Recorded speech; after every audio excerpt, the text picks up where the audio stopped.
Now, back to Silver Moments with Dr. Marsha Baltimore. Now we're going to talk about how we're going to learn to dispel that myth that women don't do money. So first of all, I want to give you a phone number if you want to call up and give us ideas for how to dispel the myth or ask questions. Here's our number right here, 1-800-336-2225. Once again, 1-800-336-2225.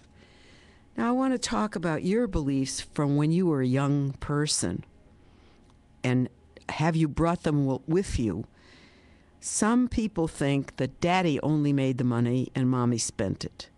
If you believe like that, you're going to continue to do those spendings and not savings and not plannings for your whole life. And you'll maybe, God love you, I hope not, be one of those women who's a widow and doesn't know how to handle it. So we have to change our attitudes. So you have to have an experience of positiveness about your money. The piggy bank being cracked by the hammer is not positive. That's destructive. So you don't want to think about that. You want to think about opening the piggy bank and doing something smart with it. And if your mom and dad have interest in it, they will help you. If they didn't have interest in it and you're the mom now, you have to learn it by getting a magazine to read about it, or going to see a broker, or taking a class in a junior college.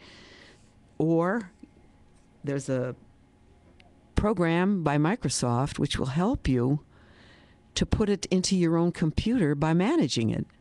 Every time you write a check, it'll go into a certain column. That's true also of DataQuick. So you can learn it on your machine while you're learning to control your bank book. So these values of what are you going to do with your money have to be learned. They don't just pop into your head. You have to have training about money. And where do you get it? At the junior college, at a broker's training session, if they have one at your brokerage house, if your husband has one. If he knows something he wants to help you learn, ask him. Because when you were a kid, you were like a sponge. So you soaked everything up and you watched and you listened. And maybe you had some fear, but you didn't show it. And you determined what you wanted to learn. So now you have to think about yourself as smart enough to manage money, or, on the other hand, forever dependent. And that's treachery, I think. But you have to think about it. So, if you treat money as something you're taking responsibility for, you will do that. You will take responsibility. You'll subdivide it into categories. You'll put some to save and save and save. You'll put some to pay bills, and your husband will help you. You've got to enjoy him and respect him for what he's going to say, because it's half his. So you can't use money as an object of worship, because you're not a believer in money. You're a believer in what your focus is. So don't think about money as a worshiping thing.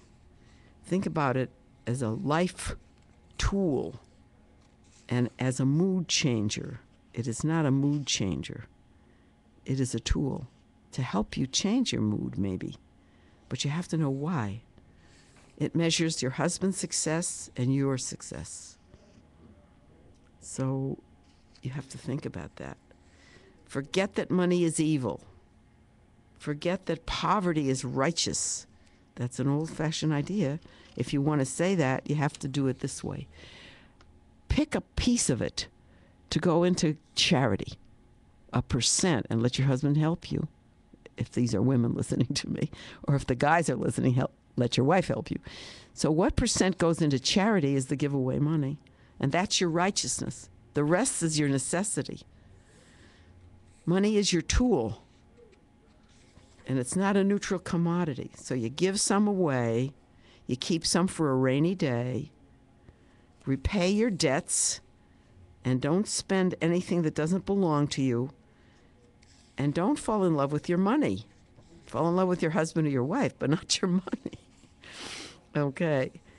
Now, how can we get the 4 characteristics of a successful investor's in our head?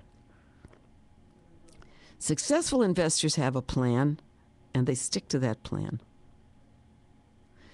I'll tell you my story about April '08.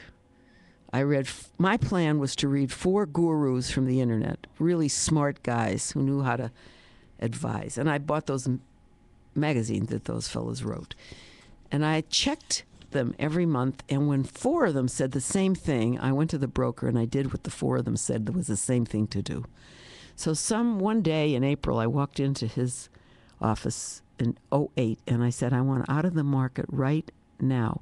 He said, you're crazy. I said, no, I have to do this. Take me out of the market and just put the money in the cash. April '08. He did it. He thought I was crazy. And you know the rest. The market fell and everybody lost everything, and I had the cash. All right. That was because I had a habit, which was to read these 4 guys. And when they had the same thing to say, I did it. Broker or no broker, advice or no advice. I made up my own decision, and I did it. So that's what you have to do. You can't get married to your broker, or 1 out of 3 doesn't count. You got to get at least 3 guys saying the same thing out of 4 before you do it, I think. And that's how I do it. That's my plan. So you can think of your own plan, and you get your gurus that you like and make it up and do it. Then you'll have a way to think about money. It's not all in your lap, it's in the other gurus, but it's also something that you can work with. So now I wanted to say what this lady, Mrs. Hunt, said, Mary Hunt, the financially confident woman. She says, the financially confident woman does not do unsecured debt. Unsecured. No, that's a no-no. For example, if you own an apartment building or an apartment or a house that you don't live in and you lease it out, you have to get a credit report. Why? From the tenant to be. Maybe the tenant will be your tenant. You have to get that credit report because that is your secured debt. Not unsecured, it's secured once you get the credit report. If the credit report is very low, you're in trouble.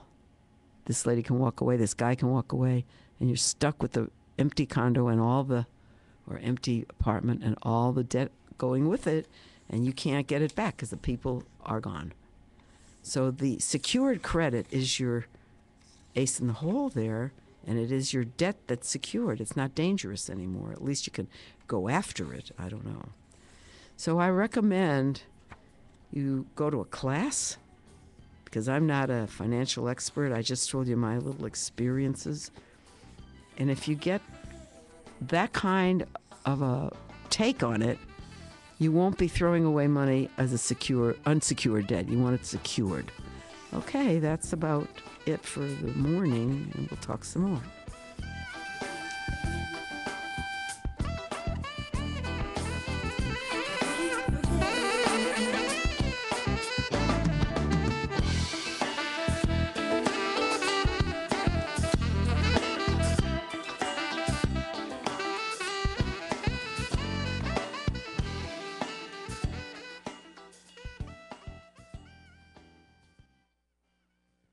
How do you feel? Where are your views on what